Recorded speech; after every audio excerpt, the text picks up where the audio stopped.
2023 के second semester के जो क्वेश्चन पेपर आया था उसी का सॉल्यूशन है ये।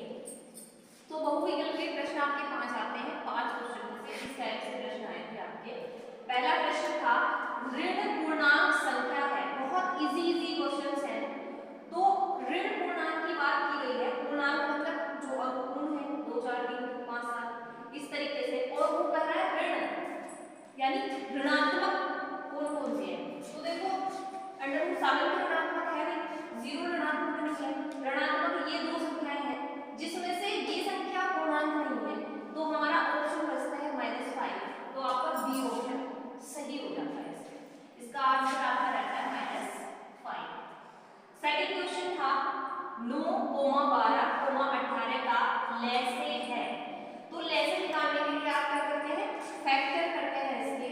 तो फैक्टर करेंगे आप 9, 12, 18, इस तरह से फैक्टर करते हैं, इस तरह से करते हैं। और इसका सबसे छोटा, सबसे पहले छोटे अंक से आप इसको डिवाइड करेंगे। 2 से काटेंगे 9 आपका कटेगा, 12 कितनी बार जाएगा 6 बार, और ये कितनी बार जाएगा 9 बार। आप क्या करेंगे 3 से कट करेंगे इसको, 3 दिया 9, 3 दूनी 6, और कितना आएगा 3 दिया। अब ये कटेगा कितना आएगा 3 और 2 ऐसे ही रहेगा, और कितना आएगा 3 तो कितना हुआ 3 दिया 9 36। इसका भी बी ऑप्शन रहेगा 36 सही। लैसे पूछा है तो 9, 12 और 18 का लैसे कितना रहेगा 36। बहुविकल्पीय प्रश्न में आपको ये ध्यान रखना है कि जितना टाइम कम से कम लगे, क्योंकि इसमें सटीकता रहनी है, यानी आंसर आपका सटीक आना चाहिए। आपको एक्सप्लेनेशन नहीं करना है कि आपने क्वेश्चन किया किस तरह से, ठीक है। तो इसमें आपको कम से कम टाइम लगाना है। तीसरा प्रश्न है परिमेय संख्या नहीं है। परिमेय संख्या होती क्या है, जिनको हम P/Q की फॉर्म में नहीं लिख सकते हैं, ठीक है।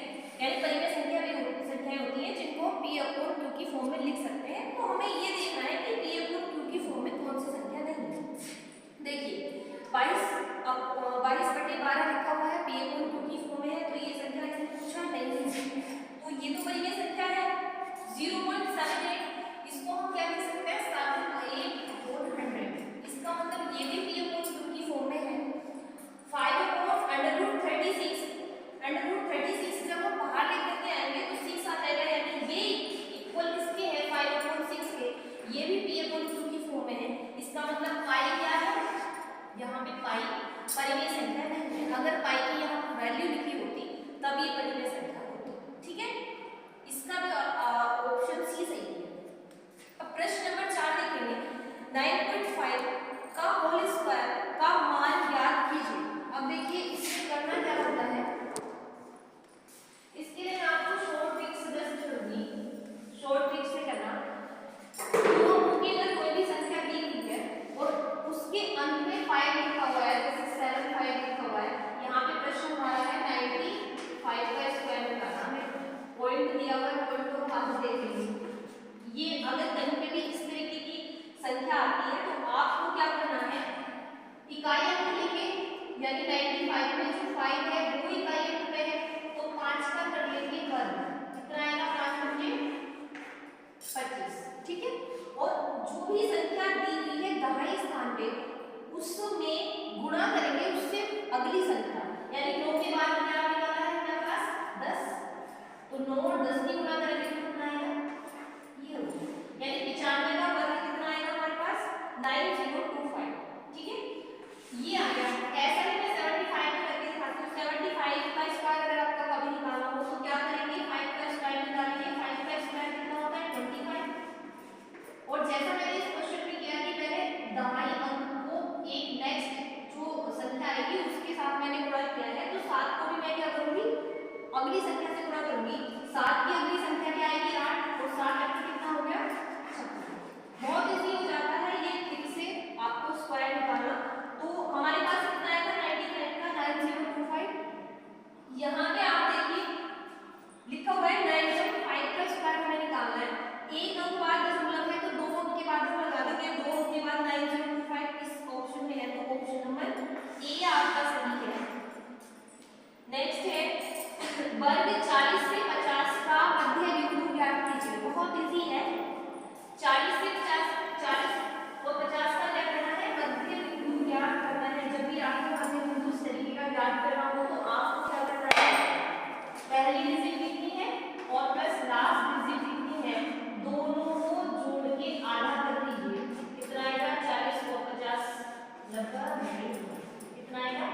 45। वैसे भी 40 से 50 के बीच की संख्या 45 ही होती है, आप इसको डायरेक्ट कर सकते हैं, लेकिन अगर कोई संख्या ऐसी आपकी बड़ी तो आप क्या करेंगे, दोनों को जोड़ो और 2 से डिवाइड कर दो, तो आपके मध्य बिंदु इसमें निकल करके आता है। बहुविकल्पीय 5 बहुविकल्पीय करने के बाद आपके आते हैं लघु प्रश्न। प्रश्न नंबर 6 है, एक कक्षा की लंबाई 10 मीटर, चौड़ाई 6 मीटर तथा ऊंचाई 5 मीटर है, तो कक्षा का क्षेत्रफल ज्ञात कीजिए। आपको क्या करना है, लंबाई L दी हुई है, L कितनी दी हुई है, 10 मीटर, चौड़ाई D दी हुई है कितनी, 6 मीटर, और ऊंचाई H गिवन है 5 मीटर। ठीक है, क्षेत्रफल पूछा है, कक्षा का क्षेत्रफल यानी क्लास का क्षेत्रफल, कमरे का क्षेत्रफल कितना होता है, 2 गुना लंबाई प्लस चौड़ाई और गुना ऊंचाई, यही होता है। तो क्या करेंगे, 2 गुना लंबाई प्लस चौड़ाई कितनी है, लंबाई है 10 और चौड़ाई है 6, 10 और 6 कितना हो गया, 16, और गुना ऊंचाई कितनी दी हुई है, 5। तो आप क्या करेंगे, 5 की गुणा करोगे 2 से कितना आएगा, 10, और ये रहेगा 16, 16 की गुणा करोगे 10 से तो कितना आएगा, 160। क्षेत्रफल पूछा है तो मीटर स्क्वायर का वर्ग। ठीक है, समझ आ गई बात। क्षेत्रफल होता है कमरे का 2L + B गुणा H। L B H की वैल्यू हमें गिवन थी 10, 6 और 5। ये कितना हो गया, 10 और 6 16, और 5 की गुणा करेंगे 2 से, 5 दूनी 10 और 16 की गुणा करेंगे तो कितना आएगा, 160, 160 मीटर वर्ग मीटर। ठीक है, नेक्स्ट क्वेश्चन है, दो संख्याओं का योग 15 है, उनमें से एक संख्या दूसरी की कितने गुनी है, 4 गुनी है, तो कह रहा है कि दोनों संख्याएं बताइए। ठीक है, तो मान लेते हैं, माना पहली संख्या क्या है, पहली संख्या मान लेते हैं x। ठीक है, और दूसरी संख्या कितनी हो जाएगी, जब पहली संख्या दूसरी संख्या की 4 गुनी है तो दूसरी संख्या कितनी हो जाएगी, 4x। ठीक है, पहली x और दूसरी कितनी हो जाएगी, 4x। उसने कहा दोनों संख्याओं का योग 15 है, 4 में एक संख्या को जोड़ दें, यानी x में अगर 4 जोड़े, दोनों को जोड़े तो 15 आएगा। इसका मतलब 4x और 1x मिलेंगे, कितना हो गया, 5x बराबर कितना हो गया, 15। 5 को कट करेंगे 3 बार जाएगा तो x बराबर कितना आ गया, 3। आपको पूछ रहा है पहली संख्या बताइए, तो पहली संख्या हमारे पास आ गई 3 और दूसरी संख्या 4 से गुणा करो, 4 दिया 12। ठीक है, ये दोनों संख्याएं बता दी है। क्वेश्चन है कि 6 सेंटीमीटर तथा 8 सेंटीमीटर के दो घनों को पिघलाकर एक बड़ा घन बनाया गया है, यानी दो अलग अलग इन्होंने क्या कोण दे रखी है, इसकी एक भुजा दे रखी है घन की 6 सेंटीमीटर, सपोज करो A1 इक्वल टू इसको दे रखा है 6 सेंटीमीटर, और दूसरा जो घन है उसकी एक भुजा दे रखी है 1 सेंटीमीटर। ठीक है, वो कह रहे हैं उसको पिघलाकर एक बड़े आयतन का क्या बनाया गया है, घन बनाया गया है, तो उस घन का आयतन ज्ञात कीजिए। अब देखो, दो बड़े घन को मिलाया गया है, एक बड़ा घन बनाया गया है, तो वॉल्यूम उसका उन दोनों के वॉल्यूम के बराबर ही होगा। तो आपको क्या करना है, सपोज कीजिए कि बड़े घन का जो आयतन है वो V है। ठीक है, तो V किसके इक्विवेलेंट होगा, V1 + V2। दैट मींस पहले इसका वॉल्यूम मैं निकालूं तो आयतन कितना होता है घन का, कितना होता है A1 की पावर 3, यानी जितनी भुजा होगी उसकी पावर 3 प्लस ये हो जाएगा A2 की पावर 3। अब यहाँ पे क्या रखेंगे, पहला A1 क्या है 6 और 6 का क्यूब निकालेंगे, प्लस B1 क्या है 8 और इसका क्यूब निकालेंगे, कितना होगा, 6 का क्यूब होता है 216 और इसका क्यूब होता है 512। दोनों को कर देंगे ऐड, 8 और 2 कितना हो जाएगा, 6 to 8। अब इसने क्या पूछा, वॉल्यूम आयतन पूछा है, तो ये हो जाएगा आपका घन सेंटीमीटर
और 8 जेड दी है 21 और 7 किया 21 और 3 दूनी 6 22 की गुणा करो 6 से तो कितना आ जाएगा 132।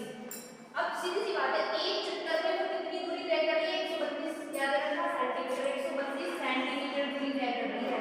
तो वो कह रहा है 100 चक्कर में कितनी दूरी तय करेगी। आप क्या करते हो 100 चक्कर में कितनी दूरी चलेगी 100 से गुणा करो 100 चक्करों में तय की गई दूरी कितनी होगी 132 गुणा 100 यानी कितना जाएगा 132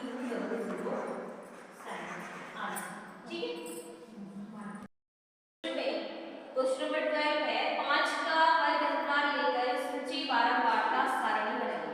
देखिए ऐसे क्वेश्चंस में भी बच्चे बहुत ज्यादा कंफ्यूज रहते हैं और ये क्वेश्चन आपको बहुत ज्यादा टफ लगते हैं, लेकिन ऐसे कुछ है नहीं, बहुत इजी क्वेश्चंस होते हैं। जो भी आपको यहाँ पे अंक दिए हुए हैं उसके हिसाब से आप बारंबारता सारणी बनाते हैं।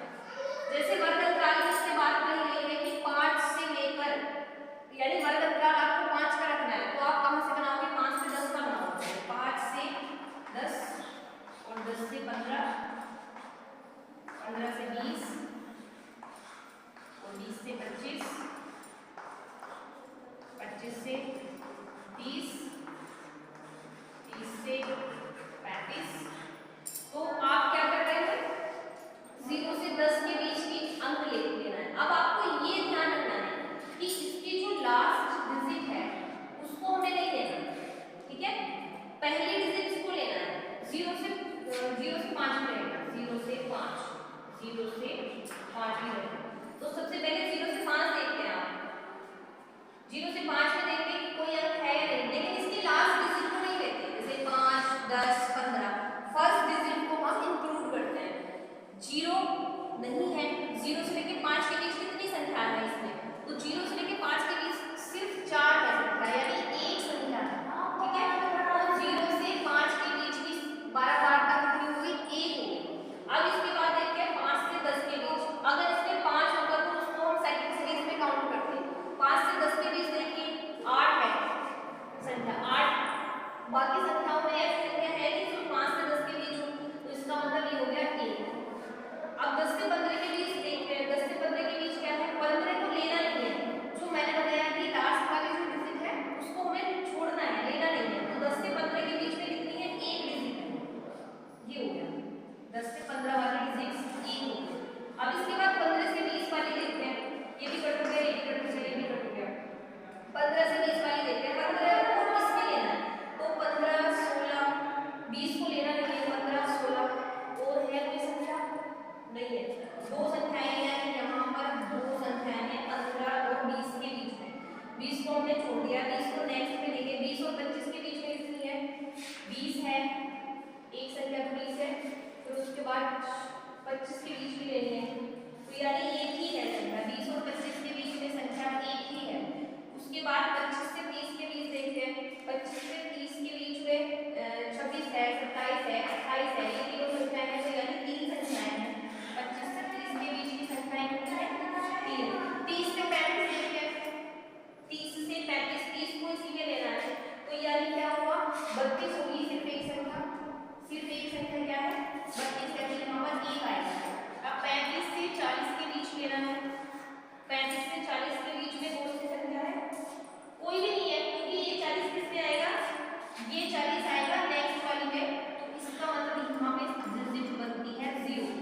अब उसके बाद 40 से 45 के बीच का अंतराल लेना है 40 से 45 के, तो 40 से 45 के बीच में कितनी आएगी एक ही डिजिट आएगी और वो आएगी आपकी 1, ठीक है। अब 45 से 50 के बीच का जो डिजिट्स आनी है आपकी वो आएगी सिर्फ एक 48, तो वो बनती है आपकी 1। समझ आ गई बात। तो ये आपकी क्या थी बारंबारता सारणी बन के आ गई। अब आप संचयी बारंबारता कैसे निकालते हैं संचयी बारंबारता सीधी सी बात है जो बारंबारता हमारी होती है सबसे पहले उसको लिख लो कैसे एक्सिस। अब आपको ऐड करते जाना है, क्या ऐड करते जाना है जो नेक्स्ट लाइन में हुआ है 1 में 1 ऐड करोगे कितना आएगा 2, 2 में 1 ऐड करोगे कितना आएगा 3, 3 में 2 ऐड करोगे कितना आएगा 5, 5 में 1 ऐड करोगे कितना आएगा 6, 6 में 3 ऐड करोगे कितना आएगा 9 में 1 ऐड करोगे कितना आएगा 10, 10 में 0 ऐड करोगे कितना आएगा 10, अब 10 में 1 ऐड करोगे कितना आएगा 11, तो 11 में 1 ऐड करोगे कितना आएगा 12। इसने यही कहा था क्वेश्चन में कि 5 का वर्ग अंतराल लेकर ये जो आपको नंबर्स दिए हुए हैं इसमें संचयी बारंबारता सारणी बनाइए, तो आपको सिर्फ यहीं तक सारणी बनानी है और इसका आंसर आपका कंप्लीट हो जाता है।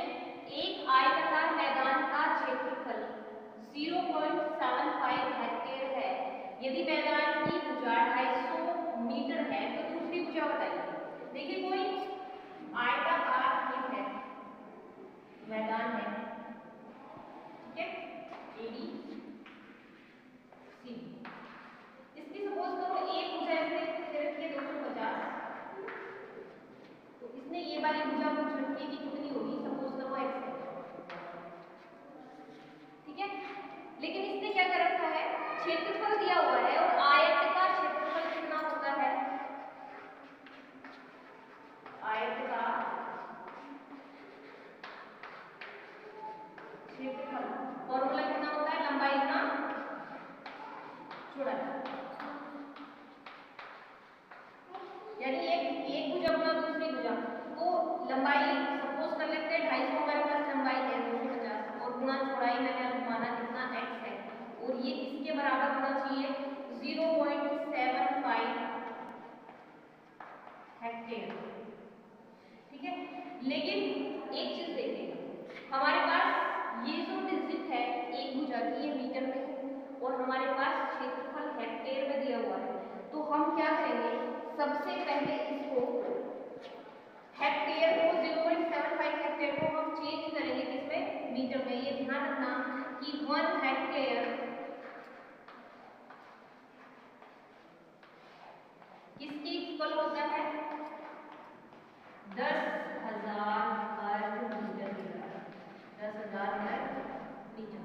अगर मैं 0.75 हेक्टेयर को चेंज करती हूँ वर्ग मीटर में तो मुझे क्या करना पड़ेगा 0.75 मल्टीप्लाई कितना हो जाएगा 0 से 0 कैंसिल, 0 से 0 कैंसिल, कितना आया 7500 वर्ग मीटर। समझ आ गई बात 7500 वर्ग मीटर। अब क्या करना है हमें ये 7500 वर्ग मीटर हमें क्या करना है लंबाई गुना चौड़ाई के इक्वल रखना है, जो हमारा आयत का क्षेत्रफल दिया हुआ था, तो क्या करेंगे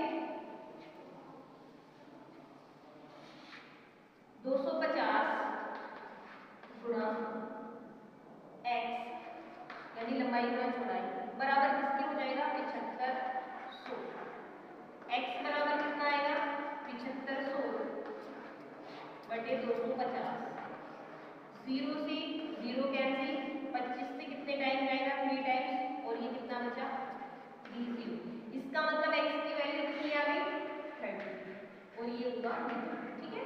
x बराबर कितना आ गया 30 मीटर। समझ आ गया क्वेश्चन। नेक्स्ट है नेक्स्ट क्वेश्चन 14 है x y minus z equal to x y minus x z।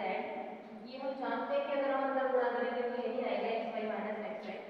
इसने कहा सत्यापित कीजिए यदि x की वैल्यू लिखा है तो इसमें लेंगे LHS और LHS आप हिंदी में लिख सकते हैं 12 पक्ष, तो 12 पक्ष क्या है आपके पास x y माइनस z, ठीक है। देखिए x की वैल्यू कितनी दी हुई है 2/3, y की वैल्यू हमारे पास कितनी है 5/2 और माइनस z की वैल्यू हमारे पास -3/2 है, तो हम क्या करेंगे माइनस और माइनस कितना हो जाता है प्लस और ये हो जाएगा 3/2, 2/3। इन दोनों को क्या लेंगे एलसीएम, तो कितना होगा 5 and 3 8, 2 से 2 कैंसिल 8/4, ठीक है। दूसरी साइड आरएचएस आप लेंगे दायां पक्ष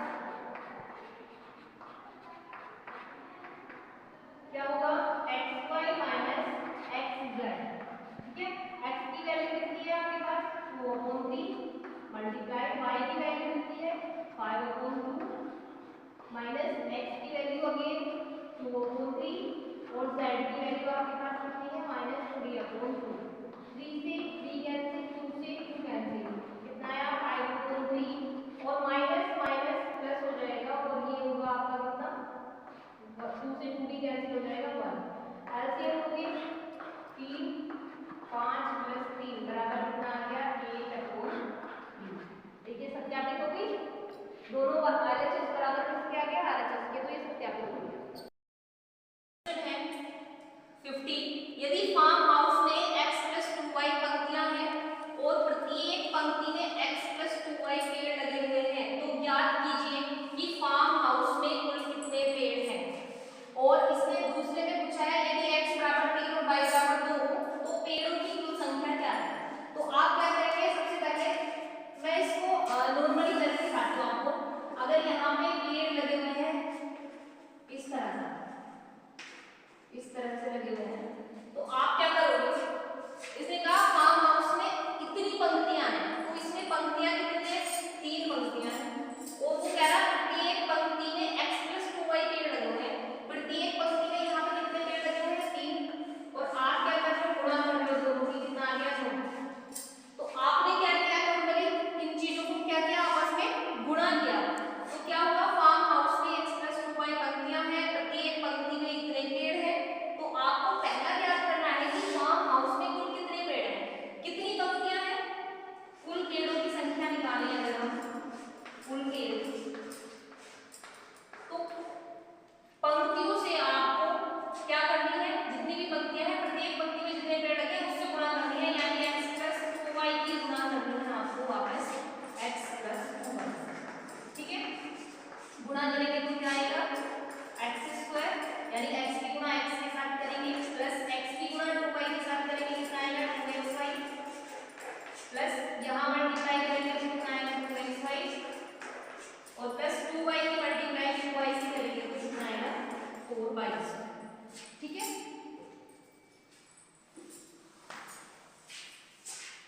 यानी कुल पेड़ कितने आ गए x² प्लस इन दोनों को आपस में ऐड कर लेंगे 2xy और 2xy कितना आ गया 4xy और प्लस 4y²।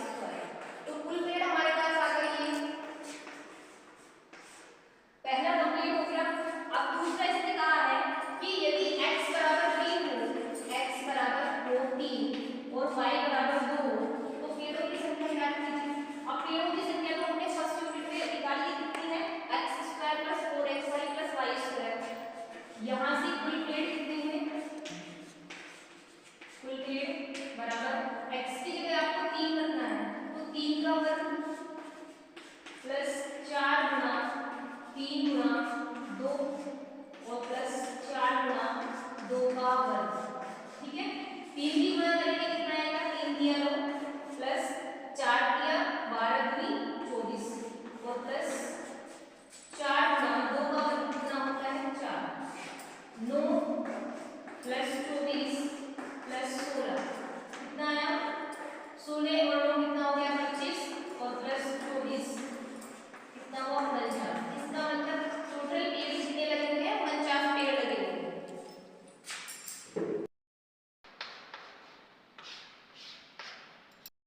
रेडी, चलिए नेक्स्ट क्वेश्चन है 16। पॉइंट्स दिए हुए हैं 0,4 0,-4 एंड 6,0 से बने त्रिभुज का क्षेत्रफल ज्ञात कीजिए। तो आप क्या करते हैं, यदि इसने क्या दे रखा है एक त्रिभुज के तीनों पॉइंट्स दिए हुए हैं तो आप क्या करेंगे, मान लेते हैं ये A B और C दिया हुआ है और इसके पॉइंट दिए हुए हैं 0,4, B के पॉइंट दिए हुए हैं 0,-4 एंड C के पॉइंट दिए हुए हैं आपके पास 6,0। अलग अलग है लेकिन क्या करते हैं जब पॉइंट दिया हुआ हो तो त्रिभुज के क्षेत्रफल का फॉर्मूला हो जाता है क्या?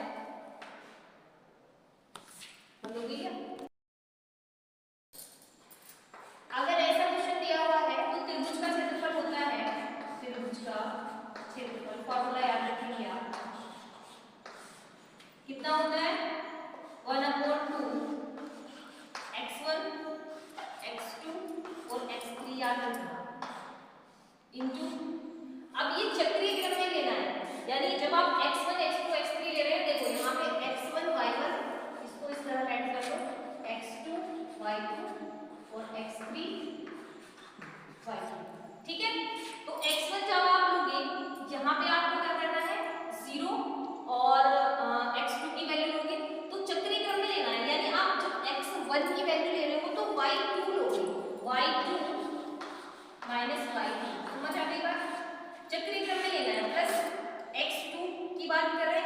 के बाद क्या आएगा 3 आएगा, तो y3 minus y1।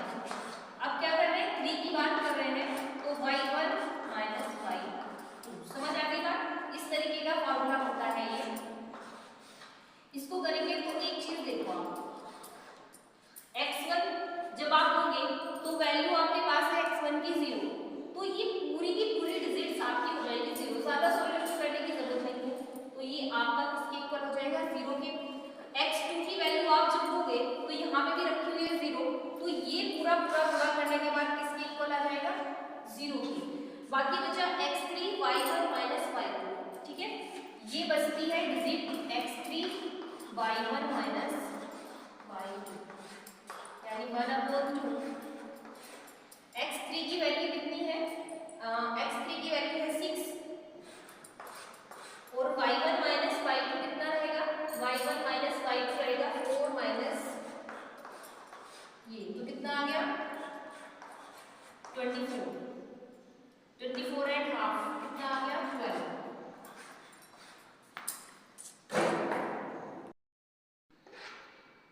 y1 minus y2 that means y1 की वैल्यू आपके पास है 4 और माइनस y2 की वैल्यू है -4, तो ये हो जाएगा प्लस, तो कितना होगा 3 टाइम्स जाएगा इसके 3 मल्टीप्लाई बाई 8, तो कितना हो जाएगा 24 आ जाएगा इसका, ठीक है। इसने क्षेत्रफल पूछ रखा है तो आएगा आंसर 24। नेक्स्ट क्वेश्चन है 17। इसने दे रखा है ट्रायंगल है और ABC समरूप है किसके PQR, PQR के समरूप है। तो आपको कंडीशन पता है कि जब भी दो त्रिभुज समरूप होते हैं तो क्या होता है, उनकी भुजाओं का अनुपात इक्वल होता है, that means AB upon PQ बराबर किसके होगा BC अपॉन QR बराबर AC अपॉन PR। समझ गए?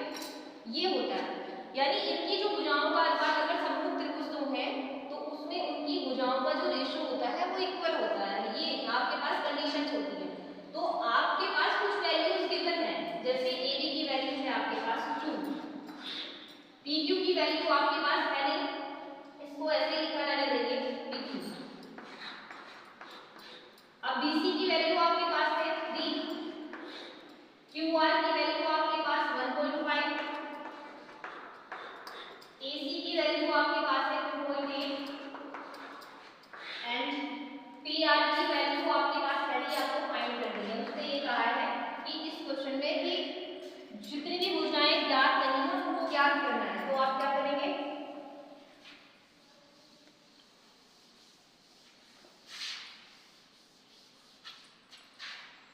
क्या करेंगे, सबसे पहले PQ फाइंड करने के लिए आप फर्स्ट एंड सेकंड को आप इक्वल रख लीजिए। फर्स्ट एंड सेकंड स्टेप आप ऐसे टेक कर रहे हैं तो 2 अपॉन PQ इक्वल आएगा 3 अपॉन 1.5 के। आप पॉइंट हटाओगे तो 10 से मल्टीप्लाई करना पड़ेगा और कितना आएगा 3 से 15 और 5 को 2 बार जाएगा, 2 से 2 कैंसिल होगा, तो PQ वैल्यू कितनी आ गई 1। PQ आपके पास फाइंड हो गया है, ये 1 मीटर बनेगा, ठीक है। अब नेक्स्ट में आपको फाइंड करना है PR, तो आप क्या करोगे सेकंड और थर्ड स्टेप आप इक्वल लोगे, सेकंड एंड थर्ड स्टेप। तो फिर से वही प्रोसेस है 3 upon 1.5 equal 2.8 upon P into R। तो क्या करेंगे PR इक्वल निकल करके आएगा यहाँ से 3 मल्टीप्लाई क्रॉस मल्टीप्लाई कर देंगे इसकी, 3 मल्टीप्लाई PR बराबर 2.8 मल्टीप्लाई बाय 1.5, पॉइंट हटाएंगे 100 से डिवाइड करेंगे इसको और इसको काट दो,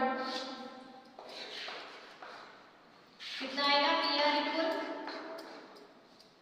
28 मल्टीप्लाई बाय 5 अपॉन 100।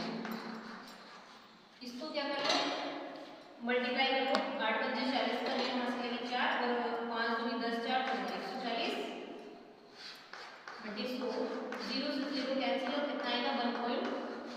तो PR की वैल्यू आपके पास कितनी आ गई 1.4 मीटर, ठीक है। ये आंसर है। दिया हुआ है क्वेश्चन नंबर 18, एक घन की कोर की लंबाई 12 सेंटीमीटर है, यदि तो उसका आयतन विकर्ण तथा संपूर्ण पृष्ठ क्या है। तो आप क्या करेंगे, कोर दी हुई है, कोर की लंबाई, तो कोर का मतलब भी वही होता है a, भुजा दी हुई है कितनी, 12 सेंटीमीटर। पूछा गया क्या है, एक तो आयतन पूछ रखा है और विकर्ण पूछ रखा है और एक आपका पूछ रखा है संपूर्ण पृष्ठ, संपूर्ण पृष्ठ।